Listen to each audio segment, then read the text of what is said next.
हाय hello everyone. So housing finance space के अंदर आवास फाइनेंशियल पे आज हम डिस्कशन करेंगे। काफी ज्यादा रिक्वेस्ट थी आप लोगों की। इनके Q2 के रिजल्ट आए हैं कल ही, तो देखेंगे नंबर्स कैसे हैं एंड आगे का कैसे अपॉर्चुनिटी लगता है आवास के अंदर। आवास फाइनेंशियल का अगर आप बैक स्टोरी देखोगे तो 2-3 साल पहले तक इस स्टॉक को बहुत प्रीमियम वैल्यूएशन मिलता था। इसका ऑल टाइम हाई अगर आप देखोगे तो आई थिंक 3300 के आसपास का ऑल टाइम हाई है आवास के स्टॉक का। एंड इसका प्राइस टू बुक ऑलमोस्ट 7-8-9 तक का प्राइस टू बुक मिलता था इसको 2-3 साल पहले तक मार्केट से। मतलब कि बजाज फाइनेंस जिसको हमेशा से प्रीमियम वैल्यूएशन मिला है 6-7 का प्राइस टू बुक, आवास के स्टॉक को उससे भी ज्यादा का प्रीमियम वैल्यूएशन मिलता था, उससे ज्यादा का प्राइस टू बुक रेशियो मिलता था मार्केट से। उसका रीजन क्या था? दो मेन रीजन थे। सबसे पहला रीजन था इस कंपनी की खुद की परफॉर्मेंस। आवास अगर आप उस टाइम पे देखोगे, मतलब 2-3 साल पहले तक का अगर आप इनका परफॉर्मेंस देखोगे, तो इस कंपनी की जो लोन बुक की ग्रोथ है वो 35 से 40% के रेंज में रहती थी। और ऑपरेटिंग लेवरेज मिलता था कंपनी को कंसिस्टेंटली, मतलब 40-45% के रेट से कंपनी का प्रॉफिट ग्रो होता था। प्लस दूसरा रीजन क्या था कि क्यों इतना प्रीमियम वैल्यूएशन मिलता था? दूसरा रीजन था टीना फैक्टर। तो टीना फैक्टर क्या होता है मार्केट में? इसका मतलब होता है देयर इज नो अल्टरनेटिव, यानी कि मार्केट में किसी भी एक सेक्टर में एक बिजनेस इतना अच्छा परफॉर्म कर रहा है और बाकी और कोई उस सेक्टर में ऐसी अपॉर्चुनिटी नहीं है, कोई और ऑप्शन ही नहीं है मार्केट के पास। मार्केट को क्या करना पड़ता है कि उस पर्टिकुलर स्टॉक को प्रीमियम वैल्यूएशन देना ही पड़ता है बाकी प्लेयर्स के कंपैरिजन में। 2-3 साल पहले तक अगर आप हाउसिंग फाइनेंस इंडस्ट्री को देखोगे तो उनमें अभी आप जितनी भी ये कंपनीज देखते हो, India shelter, home first, Aptus या आपका आधार हाउसिंग, ये सारी कंपनीज उस टाइम तक लिस्टेड नहीं थी। सिर्फ आपका एक HDFC लिमिटेड बहुत बड़ा प्लेयर था, लेकिन उसका भी ग्रोथ बहुत कम था, 8-10-12% का उसका ग्रोथ था। और बाकी जो आपकी ये PSU कंपनीज हैं, कैनफिन होम्स या आपका PNB हाउसिंग फाइनेंस, इनका तो ऑलरेडी बहुत बड़ा स्ट्रगल चल रहा था। एक आवास ही ऐसा प्लेयर था जो कंसिस्टेंटली 35-40% पे ग्रो कर रहा था और प्रॉफिटेबिलिटी के नंबर्स भी काफी स्ट्रॉन्ग थे। इन दो रीजन की वजह से मार्केट इसके स्टॉक को इतना प्रीमियम वैल्यूएशन दे रहा था। लेकिन आज अगर आप इसके स्टॉक को देखोगे तो ये अराउंड 1600 के लेवल पे ट्रेड कर रहा है, यानी वहां से ऑलमोस्ट आधा हो चुका है स्टॉक। उसका रीजन क्या है? वो दोनों जो स्ट्रॉन्ग पॉइंट थे वो बिल्कुल अब इस स्टॉक के फेवर में नहीं है। पहला क्या हुआ कि कंपनी की खुद की जो लोन बुक की ग्रोथ है जो 35-40% होती थी, वो कंसिस्टेंटली कम होकर के 35-30%, देन 25% और अब 20% पे आ गई है। दूसरा क्या हुआ कि आवास ने अपने ऑपरेशन के ऊपर काफी ज्यादा खर्चा किया, काफी ज्यादा एक्सपेंसेस किए, नए टेक्नोलॉजीज को कंपनी ने अडॉप्ट किया, बिकॉज इनका जो टर्न अराउंड टाइम है, मतलब एक एक जो लोन की एप्लीकेशन आती है, फिर जितना टाइम आप उसको लगाते हो लोन को सैंक्शन करने में, इस पूरे टाइम में कंपनी को 13-14 डेज लग जाते थे। जबकि इंडस्ट्री में जो बाकी प्लेयर्स हैं, आई थिंक होम फर्स्ट वगैरह, उनका 3-3 4-4 दिन में ये सारा काम हो जाता है। टर्न अराउंड टाइम के पैरामीटर पे जो आवाज की एफिशिएंसी है वो बहुत ज्यादा वीक थी बाकी प्लेयर्स के कंपैरिजन में। कंपनी ने क्या किया, अपने ऑपरेशनल्स के ऊपर इन्होंने खर्चे किए, एक्सपेंसेस किए, जिसकी वजह से इनका जो ओपेक्स टू AUM होता है, जो हम एक लेंडिंग बिजनेस का देखते हैं, ओपेक्स टू AUM, मतलब अगर आप 100 रुपए का लोन बुक ले रहे हो तो उसके अगेंस्ट में कितना रुपए खर्चा कर रहे हो। आवाज का ये ओपेक्स टू AUM 2.5% से बढ़ करके ऑलमोस्ट 4% तक चला गया। क्या हुआ? पहला चीज, आपका खुद का ग्रोथ कम हो गया। दूसरा चीज, आपने खर्चा बढ़ा दिया, जिसकी वजह से जो आपका बॉटम लाइन है, जो प्रॉफिट है, उसमें डी लेवरेजिंग होना स्टार्ट हो गया। एक तो होता है ऑपरेटिंग लेवरेज, दूसरा इस कंपनी के साथ में क्या हो गया, ऑपरेटिंग डी लेवरेज, मतलब कि आपका जो प्रॉफिट का ग्रोथ है वो आपके लोन बुक के ग्रोथ के कंपैरिजन में भी नहीं रहा। मतलब लोन बुक का ग्रोथ आ गया 20%, लेकिन प्रॉफिट का ग्रोथ गिर करके आ गया 10%, 8%, 12% के आसपास। क्यों? क्योंकि आपके एक्सपेंसेस बढ़ गए। हाँ, एक पार्ट है जहां पे आप आवाज को बोलोगे कि इस कंपनी ने हमेशा से अच्छा काम किया अक्रॉस साइकिल्स, वो है इस कंपनी का एसेट क्वालिटी। आवाज का जो क्रेडिट कॉस्ट है, अगर हम वो अक्रॉस साइकिल्स देखते हैं तो कंपनी ने काफी अच्छे से उसको मेंटेन करके रखा है। आई डोंट थिंक कि कितनी भी बड़े क्राइसिस में इनका क्रेडिट कॉस्ट 1.5% तक भी गया है। वहां पे मैनेजमेंट का बहुत अच्छा पकड़ है, वहां पे काफी अच्छा काम किया इन्होंने। लेकिन ग्रोथ रेट कम हो गया और आपका एक्सपेंसेस बढ़ गया, जिसकी वजह से इनका प्रॉफिट लगातार गिरने लग गया, प्रॉफिट ग्रोथ एक्चुअली गिरने लग गया। ये जो इनका पहला स्ट्रॉन्ग पॉइंट था कि कंपनी का खुद का परफॉर्मेंस, वो वीक हो गया। दूसरा, अगर आप देखोगे तो पिछले 2-3 साल में कंसिस्टेंटली हर कुछ टाइम के बाद नए नए प्लेयर्स की लिस्टिंग हुई है। होम फर्स्ट का IPO आया, एप्टस का IPO आया, देन इंडिया शेल्टर का IPO आया, अभी कुछ टाइम पहले आधार का IPO आया, और अब तो बजाज हाउसिंग फाइनेंस का भी IPO आ गया। दूसरा फैक्टर क्या हुआ कि मार्केट के पास आज के टाइम पे बहुत सारे ऑप्शंस है इस इंडस्ट्री में। क्यों मार्केट एक ऐसे प्लेयर को इतना प्रीमियम वैल्यूएशन देगा जिसका खुद का परफॉर्मेंस गिरता जा रहा है और उसके कंपैरिजन में बाकी प्लेयर्स अच्छा परफॉर्म कर रहे हैं? ये दो बड़े रीजन थे जिसकी वजह से आवाज के स्टॉक में इतना बड़ा डी रेटिंग देखा हमने। हम नॉर्मली क्या डिस्कस करते हैं कि स्टॉक का री रेटिंग होगा, लेकिन इस तरीके का जब बिजनेस का केस बनता है तो वहां पे डी रेटिंग का चांस बनता है, जो आपने अभी रिसेंट टाइम में आईडीएफसी फर्स्ट बैंक में देखा, उज्जीवन बैंक में देखा, इक्विटास बैंक में देखा। सो इन सबका क्या हुआ है, स्टॉक का डी रेटिंग हुआ है, बिकॉज बिजनेस का परफॉर्मेंस गया और वैल्यूएशन ऑफ कोर्स वो जस्टिफाई करते नहीं है उस परफॉर्मेंस के साथ में, तो मार्केट वहां पे वैसे स्टॉक को डी रेट करता है। सो ये पूरा आवाज का बैक स्टोरी था। अब देखते हैं कि अभी क्या चल रहा है इस कंपनी के अंदर, अभी किस तरीके की परफॉर्मेंस है एंड यहां से हम आगे किस तरीके का एक्सपेक्टेशन रख सकते हैं इसके स्टॉक से। जैसे अभी हमने डिस्कस किया कि ऑपरेशनली काफी ज्यादा एक्सपेंसेस किए हैं आवाज ने पिछले कुछ सालों में, तो उसका एक रिजल्ट आप देखोगे क्या आया है कि कंपनी का जो टर्न अराउंड टाइम, जो अभी हमने डिस्कस किया कि ये 13-14 डेज तक लगता था इनको, अब ये कम होकर के 8 डेज के ऊपर आ गया है। इसमें एक बहुत पॉजिटिव इंपैक्ट देखने को मिला है हमको कि जो इन्होंने इन्वेस्टमेंट्स करी है टेक्नोलॉजी के ऊपर, उसका एक पॉजिटिव इंपैक्ट आया एंड ओवरऑल एफिशिएंसी इंप्रूव हुई है कंपनी की। देन पर्टिकुलरली अगर हम इस क्वार्टर की बात करें तो कंपनी का लोन बुक जो है वो 20% से ग्रो किया है ऑन अ वाई बेसिस, 20% की ग्रोथ है। अब लास्ट क्वार्टर में जो कंपनी की ग्रोथ थी वो लगभग 22% के आसपास थी और मैनेजमेंट ने इस पूरे साल के लिए 23% का गाइडेंस दिया है, लेकिन फर्स्ट हाफ में अगर आप देखोगे तो कितना ग्रोथ आया है, 20% के आसपास आया है। तो मतलब गाइडेंस से थोड़ा सा अंडर परफॉर्म किया है कंपनी ने, बट कोई सीरियस कंसर्न लगता नहीं है इस चीज के ऊपर, क्योंकि जो सेकंड हाफ होता है वो लैंडिंग कंपनीज के लिए हमेशा सबसे बेस्ट होता है और इनकी मैनेजमेंट ने भी अभी कॉन कॉल में इसी चीज को बोला है कि हम हमारे गाइडेंस को मेंटेन कर रहे हैं, 23% के आसपास का हमारा लोन बुक का ग्रोथ रहेगा इस पूरे साल में, बिकॉज सेकंड हाफ में हमारा एक्सपेक्टेशन है कि ग्रोथ हमको अच्छा मिलेगा लोन बुक के अंदर। दूसरा, अगर आप ग्रॉस एनपीए देखोगे, एसेट क्वालिटी देखोगे आवाज का, तो ये वाई नंबर इन्होंने यहाँ पे शेयर किया है और वाई में आपको दिखेगा कि हार्डली 4 बेसिस पॉइंट से इस कंपनी का एनपीए इंक्रीज हुआ है, इसमें कोई बहुत ऐसा कंसर्न नहीं दिखता है। लेकिन अगर हम क्वार्टरली ट्रेंड भी देखते हैं, जो आगे एक स्लाइड है उसमें आप देखोगे, अगर आप इनका क्वार्टरली ट्रेंड भी देखोगे एनपीए का, तो एक्चुअली क्वार्टरली भी लास्ट 2 क्वार्टर से कंपनी का ग्रॉस एनपीए बढ़ रहा है। मार्च के कंपैरिजन में सितंबर में जो कंपनी के ग्रॉस एनपीए हैं उसमें ऑलमोस्ट 15 से 20 बेसिस पॉइंट का इंक्रीज है। मतलब ऐसा कोई बहुत सीरियस कंसर्न नहीं है, जैसे बाकी कंपनीज का हम देख रहे हैं कि 1.5-2% एनपीए बढ़ रहा है, इनका उतना सीरियस कंसर्न नहीं है, बट थोड़ा थोड़ा हमको एनपीए इनका बढ़ता हुआ दिख रहा है। एंड देन उसके बाद अगर आप प्रॉफिट का नंबर देखोगे तो उसमें 18% की ग्रोथ आई है, पैट ग्रोथ कितना आया, 18% का, और ये फर्स्ट हाफ का नंबर है। पिछले क्वार्टर में, फर्स्ट क्वार्टर में कंपनी का प्रॉफिट सिर्फ 15% से ग्रो हुआ था। इनफैक्ट पिछले आप काफी सारे क्वार्टर्स देखोगे कि तो कंपनी का पैट ग्रोथ का नंबर इतना ही रहता है, 12, 15, 8% के आसपास का। लेकिन इस पर्टिकुलर क्वार्टर में, सेकंड क्वार्टर में, आवास का जो प्रॉफिट है वो ऑलमोस्ट 22% पे ग्रो किया है। इसका मतलब क्या हुआ कि कंपनी को इस क्वार्टर में ऑपरेटिंग लेवरेज मिला है, बिकॉज लोन बुक का ग्रोथ है 20%, लेकिन प्रॉफिट का ग्रोथ सेकंड क्वार्टर में 22% आया है। तो ये एक बड़ा पॉजिटिव देखने को मिला है हमको आवास के रिजल्ट के अंदर सेकंड क्वार्टर के अंदर। देन ये वाला स्लाइड अगर आप देखोगे तो आपको पूरा वो स्टोरी समझ में आ जाएगा जो अभी हमने स्टार्टिंग में डिस्कस किया था कि कंपनी कोविड तक अगर आप देखोगे तो उनका लोन बुक का जो ग्रोथ है वो ऑलमोस्ट 40% रहता था, लेकिन कोविड के बाद अगर आप देखोगे तो कंपनी का लोन बुक ग्रोथ गिर गिर के 27-28% पे आ गया और अभी तो हमने जैसे देखा कि 20% पे आ गया कंपनी का ग्रोथ कम होकर के। तो पहला चीज ये। दूसरा क्या हुआ, आप प्रॉफिट देखो, कंपनी को कितना स्ट्रॉन्ग ऑपरेटिंग लिवरेज मिलता था कुछ साल पहले तक, जहां पे इनका 40-45% का पैट ग्रोथ रहता था। लेकिन अगेन अगर आप कोविड के बाद का डेटा देखोगे तो कंसिस्टेंटली पैट ग्रोथ भी गिरा है कंपनी का और ये 24-25% के आसपास आ गया है। एंड अभी तो इस क्वार्टर में मतलब फर्स्ट हाफ में 18% का पैट ग्रोथ रिपोर्ट किया है कंपनी ने।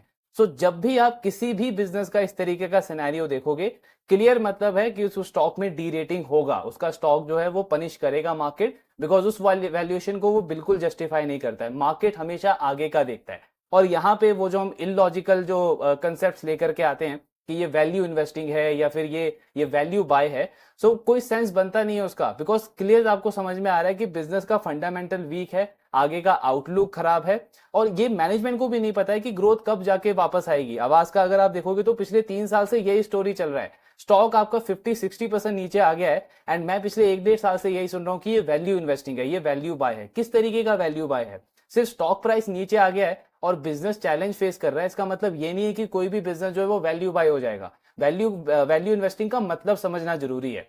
हमने कितने सारे यहाँ पे अपॉर्चुनिटी डिस्कस करे हैं, चाहे वो नुवामा हो, कल्याण हो, सेनको हो, वेल्थ फर्स्ट हो, बहुत सारी अपॉर्चुनिटी डिस्कस करी है। वहां पे उनका स्टॉक हमेशा 52 वीक हाई पे रहा है जब हमने उनको पहली बार डिस्कस किया है, लेकिन वहां से अगर आप आज उन स्टॉक को देखोगे तो कोई स्टॉक डबल हो गया है, कोई स्टॉक 50-60% रनअप दे चुका है वहां से, एंड इन करंट लेवल पे भी एक अच्छा वैल्यू बाय लगता है वो। क्यों? बिकॉज उनका वैल्यूएशन सस्ता है लेकिन बिजनेस का परफॉर्मेंस आउटस्टैंडिंग है, अपने सेक्टर में वो बड़े से बड़े प्लेयर को आउट परफॉर्म कर रहा है, वो होता है वैल्यू बाय। वैल्यू बाय का मतलब ये नहीं है कि कोई स्टॉक नीचे आ गया है और बिजनेस अंडर परफॉर्म कर रहा है तो मैं स्टॉक को बाय कर लूंगा। क्यों? क्योंकि वो वैल्यू बाय है। वो कॉमन सेंस लगाना जरूरी है मार्केट के अंदर, एंड मोस्टली हम रिटेल इन्वेस्टर क्या करते हैं कि वहीं पे मिस करते हैं। सिर्फ स्टॉक प्राइस हम देखते हैं कि जो स्टॉक महंगा है, 52 वीक हाई है, उसका मतलब वो महंगा हो गया, और जो लो पे है इसका मतलब वो सस्ता हो गया। तो इस तरीके से अगर हम चलेंगे तो पॉइंट वही है कि मार्केट तो नया साइकिल लगाता रहेगा, नया हाई लगाता रहेगा, बट पोर्टफोलियो में कुछ आप कभी भी सिग्निफिकेंट अचीव नहीं कर पाओगे। सो ये वाला वो कंसेप्ट है। देन अगर हम इनका प्रोडक्ट मिक्स वगैरह देखते हैं तो होम लोन जो है आवास का 70% है, और 30% के आसपास ये कंपनी लोन अगेंस्ट प्रॉपर्टी भी देती है और एमएसएमईज को भी लोन देती है। अब क्योंकि आवास ये दोनों कैटेगरी के अंदर भी लोन देता है तो इसलिए इनका यील्ड जो है वो इन दोनों प्रोडक्ट से थोड़ा सा अच्छा हो जाता है। मतलब मैनेजमेंट का बोलना है कि इन दोनों प्रोडक्ट में जो हमारा यील्ड है वो होम लोन के कंपैरिजन में 2.5 से 3% बेटर है। सो इसीलिए कंपनी इन दोनों सेगमेंट्स के अंदर एंटर करी है। देन अगर आप कैटेगरी वाइज देखोगे तो ऑफकोर्स क्योंकि आप लैब या एमएसएमईज को लोन देते हो तो सेल्फ एम्प्लॉयड कस्टमर्स को कंपनी ज्यादा लोन देती है। 60% जो इनके कस्टमर्स हैं वो सेल्फ एम्प्लॉयड कस्टमर्स हैं, और सैलरीड कस्टमर्स इनके 40% के आसपास हैं। देन अगर आप इनका ज्योग्राफिकली प्रेजेंस देखोगे तो आवास की हमेशा से क्या स्ट्रेटेजी रही है कि ये कंपनी एक पर्टिकुलर स्टेट के अंदर एंटर करती है, देन 2-3 साल तक ये वहां पे अपना मार्केट शेयर गेन करते हैं, मार्केट बिल्ड करते हैं, उसके बाद ये अगले स्टेट के अंदर जाते हैं। तो एक बहुत स्ट्रेटेजिकली ये इन्होंने एक्सपैंड किया है पिछले 10-12 सालों के अंदर। और अभी भी आप देखोगे तो 2021 में लास्ट इन्होंने कर्नाटका के अंदर एंटर किया था, एंड उसके बाद अब 3 साल के बाद इन्होंने तमिलनाडु के अंदर इस साल एंटर किया है। सो ये इनकी स्ट्रेटेजी रही है, और मैनेजमेंट का कहना है कि इससे हम रिस्क को काफी अच्छे से मैनेज कर पाते हैं, प्लस कॉन्स्टेंटली हमारा मार्केट शेयर जो है वो इंप्रूव होता जाता है। तो वही स्ट्रेटेजी कंपनी अभी भी फॉलो कर रही है। देन ग्रोथ रेट कम होने के साथ में एक और जो कंसर्न लगता है मार्केट को आवास के स्टॉक के साथ में, वो है इसका यील्ड। मतलब इसका बिजनेस का अगर आप देखोगे तो इनका यील्ड कंसिस्टेंटली नीचे जा रहा है। लास्ट ईयर का जो फर्स्ट क्वार्टर था, FY24 का जो फर्स्ट क्वार्टर था, वहां पे आवास का यील्ड जो है वो 13.2-13.3% के आसपास था, वो पीक पे था। और वहां से अगर आप देखोगे तो हर एक क्वार्टर में कंपनी का यील्ड कम हुआ है, अभी ये 13% के आसपास आ गया है। जबकि इसके अपोजिट में अगर आप कंपनी का कॉस्ट ऑफ बोरोइंग देखोगे तो ये हर एक क्वार्टर में बढ़ा है। 7.5% का कॉस्ट ऑफ बोरोइंग कंपनी का अब 8.25% पे चला गया है। तो इसका मतलब क्या हुआ कि मार्केट से जो मैं पैसा उठा रहा हूं वो तो मुझे महंगा पड़ रहा है, लेकिन मैं वो रेट पास ऑन नहीं कर पा रहा हूं अपने कस्टमर्स को। सो इसमें मार्केट को क्या कंसर्न लगता है कि कहीं ना कहीं सेक्टर में कॉम्पिटिटिव इंटेंसिटी बढ़ गई है, एंड उसकी वजह से आवाज जो है वो कंफर्टेबली रेट को पास ऑन नहीं कर पा रहा है अपने अपने बोरोवर्स को। क्योंकि इसी सेक्टर में जब आप इंडिया शेल्टर या आधार हाउसिंग या फिर आप होम फर्स्ट को भी देखते हो, इवन उनके यील्ड जो है वो 14% के आसपास है, और किसी भी कंपनी के यील्ड में इतना बड़ा डिक्लाइन देखने को नहीं मिला है जो हमको आवास की यील्ड में देखने को मिला है। इसकी वजह से इनका जो स्प्रेड है वो भी आप देखोगे 4.8 4.9 के परसेंट पे आ गया है, जबकि मैनेजमेंट का गाइडेंस था कि हमारा स्प्रेड 5% तक रहेगा। तो अपने गाइडेंस से इन्होंने यहाँ पे अंडर परफॉर्म किया है। सो ये एक कंसर्न लगता है। ऑल्दो जो अभी कॉन कॉल हुआ है उसमें मैनेजमेंट ने इस चीज को डिनाई किया है। मैनेजमेंट का कहना है कि नहीं, कॉम्पिटिटिव इंटेंसिटी नहीं है, ये जस्ट यील्ड जो है वो हमारा थोड़ा धीरे धीरे बढ़ रहा है। इन्होंने अप्रैल में ही अपने यील्ड को बढ़ाया था 25-30 बेसिस पॉइंट से, लेकिन एक्चुअली अगर आप लास्ट 2 क्वार्टर का भी डेटा देखो तो दोनों ही क्वार्टर में इनके यील्ड और कम हुए हैं। तो मैनेजमेंट का तो यही कहना है कि हम यील्ड को बढ़ने में थोड़ा सा टाइम लगेगा, 1-2 क्वार्टर का टाइम लगेगा, उसके बाद हमारा यील्ड इंप्रूव होगा। लेकिन ऑफ कोर्स ये एक कंसर्न जरूर लगता है आवास के नंबर्स को देख करके। देन इनका जो ओपेक्स वाला पॉइंट हमने डिस्कस किया था कि कंपनी ने अपने ऑपरेशनल एक्सपेंसेस काफी बढ़ाए थे, तो वो आप देखोगे जो पीक था इनका ऑलमोस्ट 3.25% का, अब पिछले कुछ क्वार्टर से कंसिस्टेंटली इनका ओपेक्स कम हो रहा है। ये एक पॉजिटिव चीज है आवास के लिए। इस क्वार्टर में इनका ओपेक्स जो है वो ऑलमोस्ट 40 बेसिस पॉइंट कम हुआ है पिछले साल के कंपैरिजन में। अगर आप वाई वाई कंपेयर करोगे तो ऑलमोस्ट 40% कंपनी का ओपेक्स जो है वो कम हुआ है, एंड ये एक बड़ा रीजन है कि क्यों कंपनी को ऑपरेटिंग लेवरेज मिला है। देन अगर हम मार्जिन का नंबर देखें तो क्योंकि कंपनी के यील्ड गिरते जा रहे हैं और कॉस्ट ऑफ बोरोइंग बढ़ता जा रहा है, तो कंपनी के मार्जिन आप देखोगे जो 8.5% पे थे वो अब कम होकर के 7.5% से भी नीचे पे आ गए। आरओए ऑफ कोर्स बढ़ा है इस क्वार्टर में क्योंकि कंपनी का प्रॉफिट का नंबर ग्रो किया है। देन ग्रॉस एनपीए का, ये जो हमने स्टार्टिंग में डिस्कस किया था कि पिछले 2 क्वार्टर में अगर आप कंपनी का ग्रॉस एनपीए का नंबर देखोगे तो लगातार बढ़ रहा है। ये ग्रॉस एनपीए इनका मार्च में 1% से भी नीचे था, अब ये बढ़ करके 1.08% पे आ गया है। एंड उसका एक बड़ा रीजन ये रहा है कि कंपनी की कलेक्शन एफिशिएंसी इंपैक्ट हुई है। ये जो डीपीडी बकेट होता है, मतलब नंबर ऑफ कस्टमर जिन्होंने 2 ईएमआई मिस करी है, वो वाला नंबर कंपनी के लिए दोनों क्वार्टर में बढ़ गया है। तो क्योंकि कस्टमर्स अपनी ईएमआई मिस कर रहे हैं तो ऑफ कोर्स वो आपके एनपीए में जाके इंक्रीज हो रहे हैं। सो यहाँ पे एक इम्पैक्ट देखने को मिल रहा है। एंड लास्टली एक इनका अगर आप आरओई का नंबर देखोगे तो ये भी एक पॉजिटिव चीज है, बिकॉज जब से इनका ग्रोथ गिरना शुरू हुआ था और प्रॉफिट का नंबर भी लगातार नीचे आ रहा था, तो आरओई कंपनी का 12-13% पे आ गया था। इस क्वार्टर में क्योंकि प्रॉफिट की ग्रोथ अच्छी आई है तो आरओई वापस से 14% पे आ गया है। एंड अगर हम इनका पीएनएल का नंबर देखते हैं तो यहाँ पे एक चीज आप ऑब्जर्व करोगे कि जो इनका नेट इंटरेस्ट इनकम है उसमें कुछ खास ग्रोथ नहीं है, 13% के आसपास की ग्रोथ है। क्यों? क्योंकि आपका ईल्ड तो बढ़ ही नहीं रहा है, आपका ईल्ड लगातार नीचे आ रहा है, लेकिन आपका कॉस्ट ऑफ बोरोइंग बढ़ रहा है। तो ओवरऑल नेट इंटरेस्ट इनकम में इतनी अच्छी ग्रोथ नहीं है कंपनी की, लेकिन स्टिल कंपनी का पैट 22% पे ग्रो किया है। वो क्यों किया है? उसका 2 बड़ा रीजन है। पहला रीजन है ऑपरेशनल एक्सपेंसेस, जो अभी हमने देखा कि इनका ओपेक्स जो है वो लगातार कम होता जा रहा है। तो वाई वाई लेवल पे आप देखोगे कि सिर्फ 5% से कंपनी के ऑपरेशन एक्सपेंसेस बढ़े हैं। प्लस एक बड़ा पॉजिटिव कि इनका क्रेडिट कॉस्ट घटा है, वो भी 26% से। तो एनपीए का नंबर जब हम देख रहे हैं तो उसमें तो इंक्रीज देखने को मिल रहा है, 5 से 10 बेसिस पॉइंट का इंक्रीज हुआ है ग्रॉस एनपीए कंपनी का। लेकिन जब आप इनका क्रेडिट कॉस्ट का नंबर देखोगे तो 26% से ये नंबर इंप्रूव हुआ है वाई लेवल पे। इनफैक्ट अगर आप इसको क्वार्टर ऑन क्वार्टर भी देखोगे तो 44% से कंपनी का क्रेडिट कॉस्ट जो है वो इंप्रूव हुआ है। एंड फर्स्ट हाफ में भी सिर्फ 10% का इंक्रीज आया है कंपनी के क्रेडिट कॉस्ट के अंदर। ये एक बड़ा पॉजिटिव है आवाज के लिए, बिकॉज जब एनपीए बढ़ता है तो करंट सिनेरियो में हमको कंसर्न क्या आता है कि मे भी कंपनी का आने वाले क्वार्टर में प्रॉफिट के ऊपर और बड़ा हिट आ सकता है। लेकिन जब मैनेजमेंट अपने प्रोविजंस को कम करता है तो इसका मतलब कि मैनेजमेंट कहीं ना कहीं कॉन्फिडेंट है अपने एसेट क्वालिटी को लेकर के। एंड इनका जो कॉन कॉल हुआ आज, उसमें भी मैनेजमेंट ने इस चीज को रिकन्फर्म किया कि हमारा जो क्रेडिट कॉस्ट है वो अक्रॉस साइकिल्स 25-30 बेसिस पॉइंट के आसपास रहा है। इस क्वार्टर में इनका क्रेडिट कॉस्ट सिर्फ 11 बेसिस पॉइंट पे आया है, और मैनेजमेंट ने गाइडेंस दिया है कि फुल ईयर बेसिस पे हमारा जो क्रेडिट कॉस्ट है वो 20 बेसिस पॉइंट पे ही रहेगा। मतलब मैनेजमेंट क्या कह रहा है कि एनपीए बढ़ने का चांस हमको कोई ऐसा लग नहीं रहा, एसेट क्वालिटी हमारी स्टेबल रहेगी। सो ये पूरा रिजल्ट था आवाज का। ग्रोथ का अगर आप नंबर देखो तो ठीक है, 20-22% की ग्रोथ है लोन बुक की। सबसे बड़ा पॉजिटिव ये है कि कंपनी का ऑपरेटिंग लेवरेज आना स्टार्ट हुआ है। पैट ग्रोथ कंपनी का 22% आया है, और 2 बड़े रीजन है उसके। पहला तो एसेट क्वालिटी, मतलब प्रोविजंस कंपनी ने बढ़ाई नहीं है एनपीए बढ़ने के बाद भी, ये कॉन्फिडेंस दिखाता है मैनेजमेंट का। दूसरा, इनका जो ओपेक्स है वो कंसिस्टेंटली गिर रहा है, जो कि एक और अच्छी चीज है। सो रिजल्ट ओवरऑल अगर हम देखें तो अच्छे नंबर्स है कंपनी की। अब बात करते हैं अपॉर्चुनिटी की कि किस तरीके की अपॉर्चुनिटी लगती है।